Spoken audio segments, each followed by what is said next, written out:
Hi friends, మనం ముందు వీడియోలో మెటాకాగ్నిషన్ అంటే ఏమిటి, మెటాకాగ్నిషన్ వలన మంచి పాఠకులు ఎలా అవుతారో తెలుసుకుందాం. ఈ వీడియోలో మెటాకాగ్నిషన్ ప్రక్రియలో 3 అంశాలు ఉన్నాయి. ఆ 3 అంశాల గురించి నేర్చుకుందాం. మెటాకాగ్నిషన్ ప్రక్రియలో 3 అంశాలు ఉంటాయి. అవి ఏమిటంటే 1 ప్రణాళికను ఏర్పరచుకోవడం, 2 వాటిని పర్యవేక్షించడం, 3 మూల్యాంకనం చేసుకోవడం. ఈ 3 అంశాలు మెటాకాగ్నిషన్ ప్రక్రియలో ఉంటాయి. ఒకటేంటంటే ప్రణాళికలు ఏర్పరచుకోవడం, వాటిని పర్యవేక్షించడం, మూడవది మూల్యాంకనం చేసుకోవడం.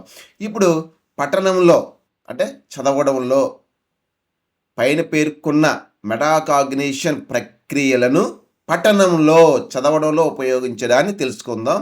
ముందుగా 1 పఠన ప్రణాళికను ఏర్పరచుకోవడం. అంతే కదా, ఫస్ట్ ఏంటి, మనం ప్రణాళిక తయారు చేసుకోవాలి. రెండవది పఠన కార్యక్రమమును పర్యవేక్షించుకోవడం. మూడవది పఠన ఫలితాన్ని మూల్యాంకనం చేసుకోవడం. ఓకే, అంటే మనం మెటాకాగ్నిషన్ ప్రక్రియలో 3 అంశాలు ఉన్నాయి. 1 ప్రణాళిక, 2 పర్యవేక్షించుకోవడం, 3 మూల్యాంకనం. ప్రణాళిక, పర్యవేక్షణ, మూల్యాంకనం. సో ఈ 3 అంశాలను మనం ఇప్పుడు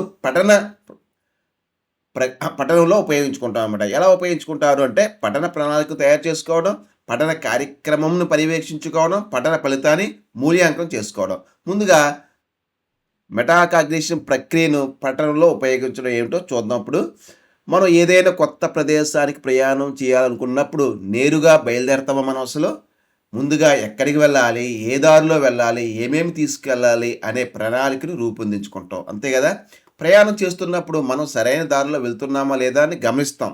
ఈ రోడ్ కరెక్ట్ రూట్లో వెళ్తున్నామా లేదా అని మనం చూస్తాం. చివరగా గమ్యస్థానానికి చేరుకున్నామా, ప్రయాణం సరిగ్గా జరిగిందా అని పరిశీలించుకుంటాం కదా. పఠనం కూడా ఒక ప్రయాణం లాంటిదే. పాఠాన్ని చదవడానికి ముందు ప్రణాళికను రూపొందించుకోవాలి. చదువుతున్నప్పుడు మన అవగాహనను పర్యవేక్షించుకోవాలి. చదివిన తర్వాత మనం ఎంతవరకు నేర్చుకున్నామో మూల్యాంకనం చేసుకోవాలి. ఈ 3 దశలనే మెటాకాగ్నిషన్ ప్రక్రియలు అంటారు. సో ముందుగా పఠన ప్రణాళికను ఏర్పరచుకోవడం అంటే ఏమిటో చూద్దాం. ఇప్పుడు పాఠ్యాంశ శీర్షిక గురించి ఆలోచించడం. సో ఫస్ట్ టైటిల్ ఏంటి, ఈ టైటిల్ దేని గురించి చెబుతుంది అని దాని గురించి ఆలోచించడం. టైటిల్, పాఠ్యాంశ శీర్షిక. తర్వాత పుస్తకం మొదట లేదా కవర్ పేజీ ముందు వెనక చదవాలి. పుస్తకం మొదటి పేజీని కానీ అదే ముందు పేజీని మొదట కవర్ పేజీని ముందు వెనక చదవాలి. పాఠం పేరును చూసి ఈ పాఠం దేని గురించి ఉండవచ్చు, ఈ విషయం గురించి నాకు ఇప్పటికి ఏమైనా తెలుసా అని ఆలోచించాలన్నమాట. సో పఠన ప్రణాళికను ఏర్పరచుకోవడం మొదటిది ఏంటంటే పాఠ్యాంశ శీర్షిక గురించి ఆలోచించడం. మొదట కవర్ పేజీని ముందు వెనక చదవాలి. సపోజు నీటి సంరక్షణ అనే పాఠం ఉంది.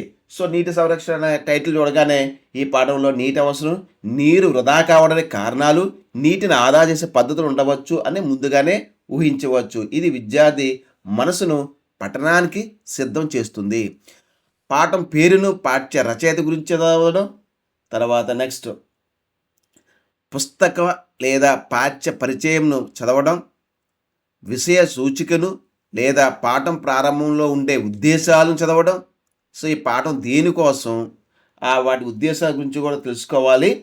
ఒక ప్రకృతి ప్రేమికుడు రాసిన కవితను చదువుతున్నప్పుడు అందులో ప్రకృతి వర్ణన ఎక్కువగా ఎందుకు ఉందో విద్యార్థికి అర్థమవుతుందన్నమాట. సో పాఠం పేరు కానీ రచయిత కానీ గురించి తెలుసుకోవాలన్నప్పుడు ఈ విషయం విద్యార్థికి బాగా అర్థమవుతుందన్నమాట. తర్వాత నెక్స్ట్ విషయ సూచికను, పాఠం ప్రారంభంలో ఉండే ఉద్దేశాలను చదవడం. పుస్తకం పాఠంలోని చిత్రాలను, ఫోటోలను, రేఖాచిత్రాలను, శీర్షికలను చదవడం.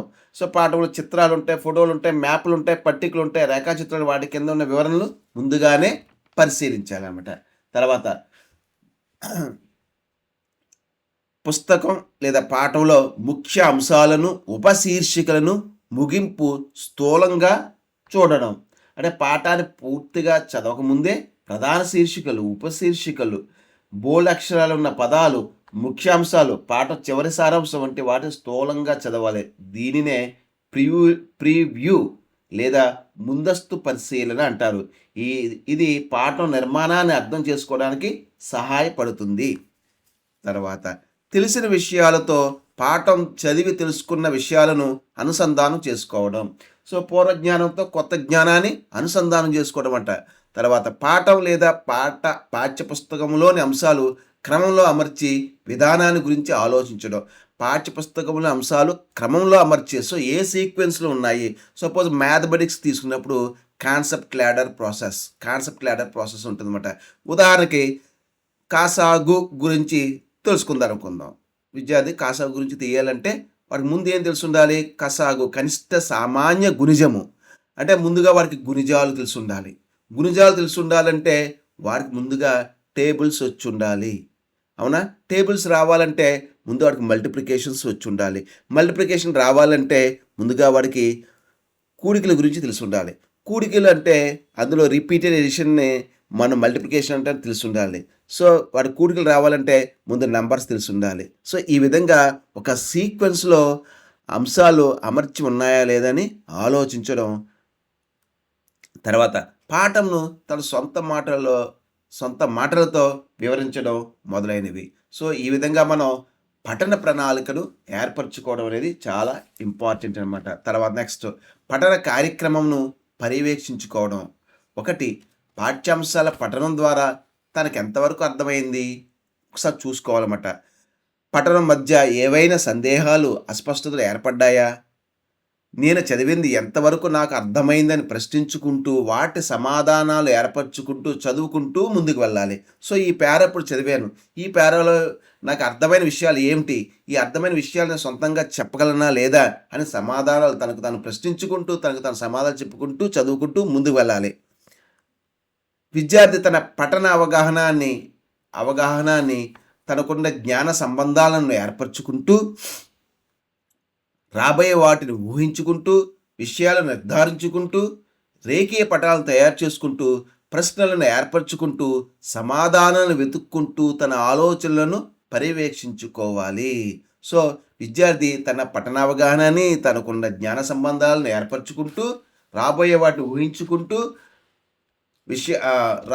ఊహించుకుంటూ విషయాలు నిర్ధారించుకుంటూ రేఖీయ పటాలను తయారు చేసుకుంటూ ప్రశ్నలు ఏర్పరచుకుంటూ సమాధానాలను వెతుక్కుంటూ తన ఆలోచనలను పర్యవేక్షించుకోవాలి. సో, ఇప్పుడు మనకి ఏంటంటే రేఖీ పటాలను తయారు చేసుకుంటూ గ్రాఫిక్ ఆర్గనైజర్స్ అంటే ఏంటి? పాఠములోని భావాలను దృశ్య రూపంలో ఏర్పాటు చేసుకోవాలన్నమాట. ఉదాహరణకి భావపటం, mind map, flow chart, time table, కారణ ఫలితం చార్ట్, పోలిక పట్టిక ఇలా తయారు చేసుకోవచ్చు.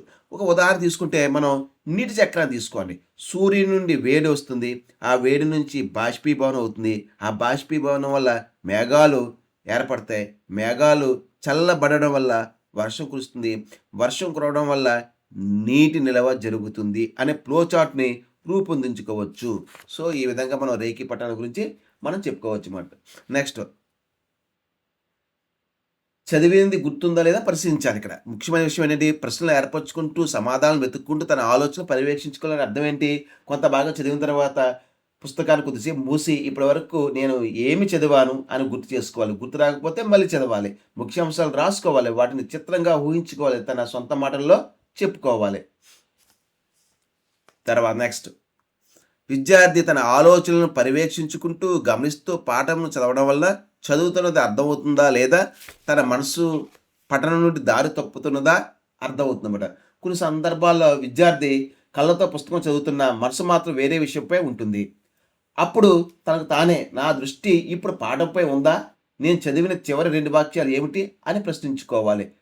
చెప్పలేకపోతే మనసు దారి తప్పినట్లు గుర్తించి మళ్ళీ ఏకాగ్రతతో చదవాలి అనమాట. తర్వాత చదువుతున్న విషయం గుర్తుందా అని పరిశీలించుకోవాలి. తర్వాత తను వేసుకున్న ప్రశ్నలకు సమాధానం లభించిందా? పాఠ్యాంశంలో ముఖ్య భావనలు, ముఖ్య పదాలు గుర్తుకొస్తున్నాయా? అంటే పాఠంలో ప్రతి పదం సమానంగా ముఖ్యమైనది కాదు. విద్యార్థి ముఖ్య భావనలు, కీలక పదాలు, నిర్వచనాలు, కారణాలు, ఫలితాలు, ఉదాహరణలు వంటి వాటిని ముందుగానే మనం గుర్తించాలి. వాటికి అండర్లైన్ చేయడం లేదా చిన్న నోట్స్ రాయడం చేయవచ్చు. మొదలైన వాటితో తన పఠనాన్ని తానే నియంత్రించుకుంటూ ముందుకు సాగవచ్చు. ఈ విధంగా మనం ఈ 12 పాయింట్లు తీసుకుని పఠన కార్యక్రమాన్ని పర్యవేక్షించుకోవడం, నేను ఎలా చదువుతున్నానని మానిటర్ చేసుకోవడం అన్నమాట. తర్వాత నెక్స్ట్ పఠన ఫలితాన్ని మూల్యాంకనం చేసుకోవడం, చివరిదేంటి ఎవాల్యుయేట్ చేసుకోవడం. పఠనానికి ముందు తాను అనుకున్న విధానం క్రమాన్ని పాటించానన్నా లేదా, ఏ అంశాలు పాటించాను, వేటిని వదిలివేశానని సరిచూసుకోవడం, తన పఠన పర్యవేక్షణలోని లోపాలను గుర్తించడం లాంటివి చేపట్టాలి. ఇలా ఈ 3 ప్రక్రియలలో చేపట్టి పాటించడం వలన మెటాకాగ్నిషన్ స్వబుద్ధిని పెంచుకోవచ్చును. సో పఠనానికి ముందు తాను అనుకున్న విధానం క్రమాన్ని పాటించానా లేదా, ఏ అంశాలు పాటించాను, వేటిని వదిలివేశానని సరిచూసుకోవడం, తన పఠన పర్యవేక్షణలోని లోపాలను గుర్తించడం, వాటిని లాంటివి చేయాలి. సో ఈ 3 ప్రక్రియలు అన్నమాట. ఒకే ఉదాహరణలో ఈ 3 దశలు ఏంటో చూద్దాం. మొక్కల ఉపయోగాలు అనే పాఠాన్ని ఒక విద్యార్థి చదువుతున్నాడని అనుకుందాం. చదవడానికి ముందు ప్లానింగ్. విద్యార్థి శీర్షిక చిత్రాలను పరిశీలించి ఈ పాఠంలో ఆక్సిజన్, ఆహారం, నీడ, పర్యావరణం గురించి ఉండవచ్చు అని ఊహిస్తాడు. తర్వాత చదివిన తర్వాత మొక్కల 5 ఉపయోగాలను నా మాటలు చెప్పగలగాలి అని లక్ష్యం పెట్టుకుంటాడు. చదువుతున్నప్పుడు మానిటరింగ్. ప్రతి పేరా తర్వాత ఇందులో ముఖ్యమైన విషయం ఏమిటి, నాకు అర్థం కాని పదం ఉందా, నా మొదటి ఊహ సరైనదేనా అని ప్రశ్నించుకుంటాడు.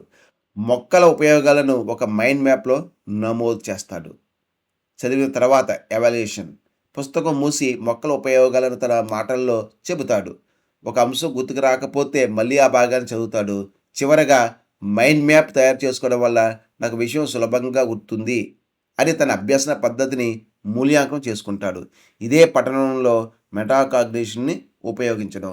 గుర్తుంచుకోవడానికి సులభమైన సూత్రం ఏంటంటే, సులభమైన సూత్రం ముందు, మధ్యలో, తర్వాత అని జ్ఞాపెట్టుకోండి.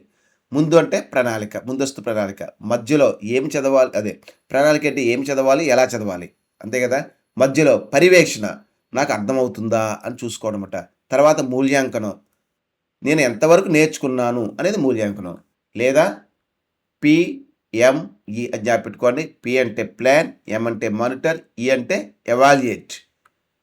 ముందు ప్లాన్ చేయాలి, మధ్యలో మనసును గమనించాలి, చివరిలో ఫలితాన్ని పరిశీలించాలి.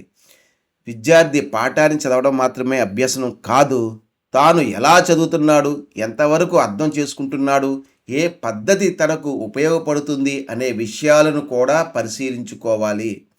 చదవడానికి ముందు ప్రణాళిక రూపొందించుకోవడం, చదువుతున్నప్పుడు అవగాహనను పర్యవేక్షించుకోవడం, చదివిన తర్వాత ఫలితాన్ని మూల్యాంకనం చేసుకోవడం, ఈ 3 ప్రక్రియలను క్రమంగా పాటించినప్పుడు విద్యార్థిలో మెటాకాగ్నిషన్ లేదా స్వబుద్ధి అభివృద్ధి చెందుతుంది. అప్పుడు విద్యార్థి ఉపాధ్యాయునిపై పూర్తిగా ఆధారపడకుండా తన పఠనాన్ని తానే నియంత్రించుకుంటాడు, తన తప్పులను తానే గుర్తిస్తాడు, తనకు సరిపోయే పద్ధతిని తానే ఎంచుకుంటాడు. చివరకు మంచి పాఠకుడిగా, స్వతంత్ర అభ్యాసకుడిగా అభివృద్ధి చెందుతాడు. చదవడానికి ముందు ఆలోచించు, చదువుతున్నప్పుడు నిన్ను నీవు గమనించు, చదివిన తర్వాత నిన్ను నీవు పరీక్షించుకో. ఇదే పఠనంలో మెటాకాగ్నిషన్. విద్యార్థి చదవడానికి ముందు ఆలోచించు, చదువుతున్నప్పుడు నిన్ను నీవు గమనించు, చదివిన తర్వాత నిన్ను నీవు పరీక్షించుకో. ఇదే పఠనంలో మెటాకాగ్నిషన్. ఇక్కడితో మెటాకాగ్నిషన్ సంబంధించిన 3 వీడియోలు చేయడం జరిగింది. మొత్తం మెటాకాగ్నిషన్ గురించి పూర్తి సమాచారం ఇందులో ఉంది. మీరు ఏ బిట్ ఇచ్చినా ఇందులో మీరు పూర్తి చేయగలరు. మీకు కార్డ్స్లో ఇవ్వడం జరుగుతుంది. Part 1, part 2. ఎవరైనా చూడలేనట్లయితే పార్ట్ 1, పార్ట్ 2 చూసిన తర్వాత ఈ వీడియో చూడండి. Thank you.